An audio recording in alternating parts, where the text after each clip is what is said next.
Welcome back, guys. We're going to start today off a little differently. We're not loading any ammo, so no need to worry. Um, I'm just going to give you guys a little bit of an update on what I've been doing the past couple of weeks. Um, the last couple videos have been pre-recorded, so they have been done earlier in the year so far, and I've been getting hit with a little bit of real life issues. We've been dealing with some hardships, getting through it though. Everything's fine. No need to worry. We're just had a rough couple of weeks, but we're back now. And this is just going to be an update video on what I've been doing the past couple of weeks behind the scenes, off camera, just getting in here and de-stressing a little bit and doing my hobby and my passion without the camera rolling. So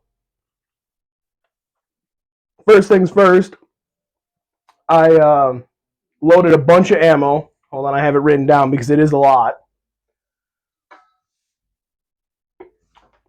We loaded 65 of the 223 for the bolt gun that we started, that 223 Saga series that we got going. We loaded 29 mil just for testing purposes because I've had really bad luck loading pistol straight wall calibers in the past. So with this new press needing to reset up every die to get it done right, I just spent, it was a really long time. It was probably, I don't know, 2 or 3 hours just setting up dies and practicing. I got a whole bag full of ammo that I got to take down and get reusable again. And the reason I set it all up is because I just got this reset up. I had my battery and my red dot died, so I was waiting on new batteries to come in, so I got that set up. So this is going to be more of a range load specifically for training with this pistol. I do have a few others that use 9mm that I can run it in, but I test fit everything, made sure that the round cycled, mag fit, the whole nine in this specific handgun. So this will be what their intended load use is. So I'm really excited to get that going. This thing is sweet. I love this. This is a CZP10C. This is the suppressor ready model that is no longer in production. So it came from the factory with a threaded barrel and a mag extension that made it from a 15 to an 18, I believe it is. So it's got suppressor height, night sights, and everything already on it. But what I did was I took this because it did not have the optics cut on it, and I went and bought a second CZP10 that I use as my EDC pistol, and that one came with the optics cut slide on it with the co-witness sights. These aren't the exact sights that were on it.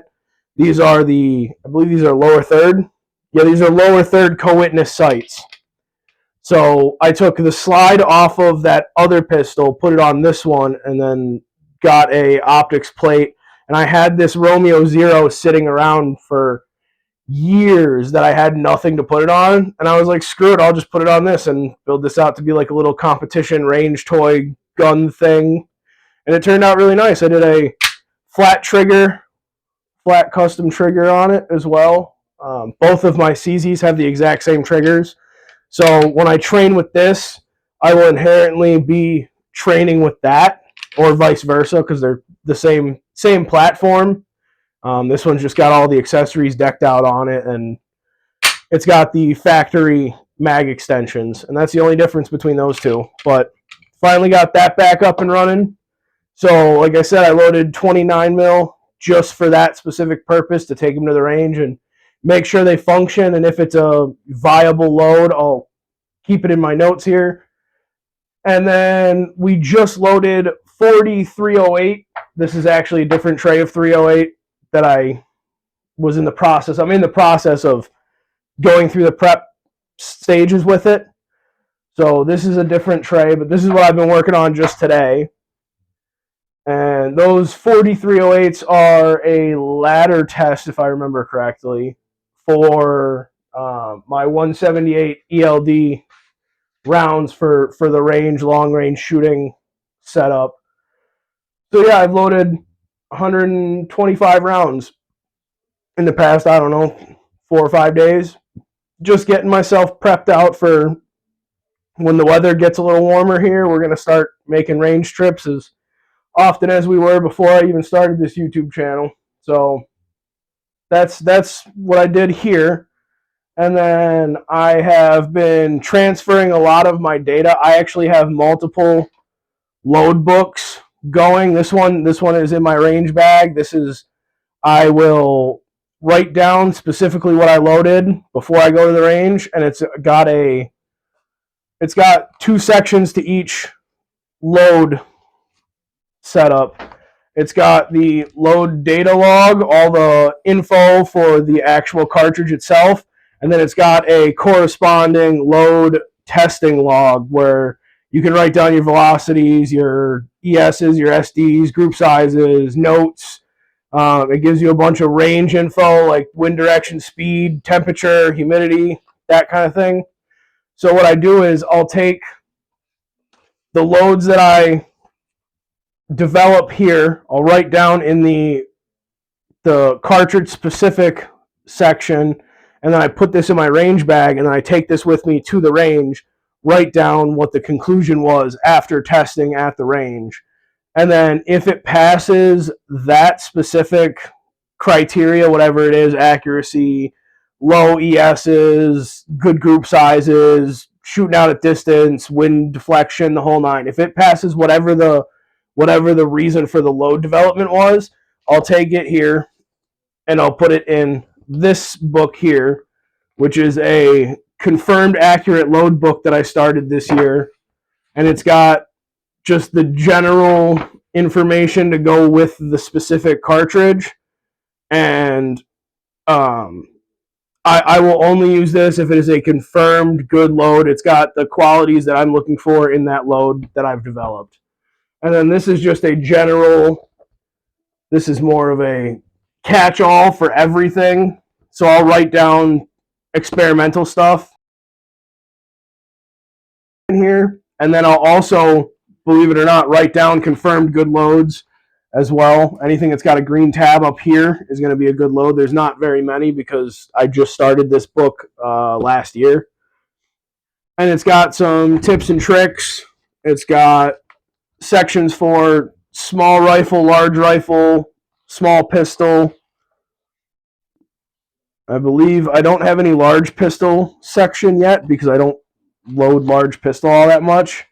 But there is a shot log in the back of this, which I have not kept up on. I'm not one to count how many shots my barrel runs. I will see that the accuracy on a confirmed good load is deteriorating, and then I'll set a limit to how much it deteriorates before I start taking my actions against it, whether it be a new barrel or a whole new rifle setup or trying to extend the life of the load by giving it more powder, less powder, different primer, different powder, whatever the case is. So that's what I've been doing. Most of my time I spent transferring data between these 3 books that I got. And I loaded a bunch of ammo. That's what I got. I didn't do a whole lot of anything fun. I got my 308 dies are set up for this press now. It's a bit different. It's a bit more of a learning curve because even when this is going to hit me, even when this is all the way down, it's touching the shell plate right now. The die is touching the shell plate. Even when it's down, it's still got that little bit of spring to lock in, that cam over. And sometimes I've noticed with the 223 specifically, that even when you cam over all the way, it's like just barely pushing the neck back far enough that's what I would consider like a good neck bump, shoulder bump. So it's a bit of a learning curve with this new press. I actually didn't set this die up until I started running these. I ran my first 4308 that I just talked about. I ran them on the old press because the die was set to that with the lock ring tightened and everything. So it was no no guesswork, no questioning. You just screwed it all the way down to the lock ring, and you were set at your shoulder bump. So that's what I got. That's what I've been doing. Um, Stay tuned for more. I don't really have much anything else to update at the moment. The biggest hurdle that I jumped over this week was the 9 mil that I loaded, because that has always been an issue for me. I've got hundreds and hundreds of not usable 9 mil loaded already that I got real excited, got it all set up, never test fit anything, never made sure that it cycled in my weapons. So I got to the range and it wouldn't go all the way into battery. It would sit with the slide slightly cocked back, so it wouldn't go all the way to make a full close on the barrel. And if you've never shot anything like that, it is not an enjoyable experience. I can assure you that. Like, if your gun doesn't go all the way into battery, don't shoot it. Don't pull the trigger, because I didn't realize it. I was in the middle of a drill, and I was just bam, bam, bam, bam, bam, bam, bam, bam, and then just hit the one that didn't cycle all the way through, and it was catastrophic. It could have been extremely dangerous. So keep that in mind.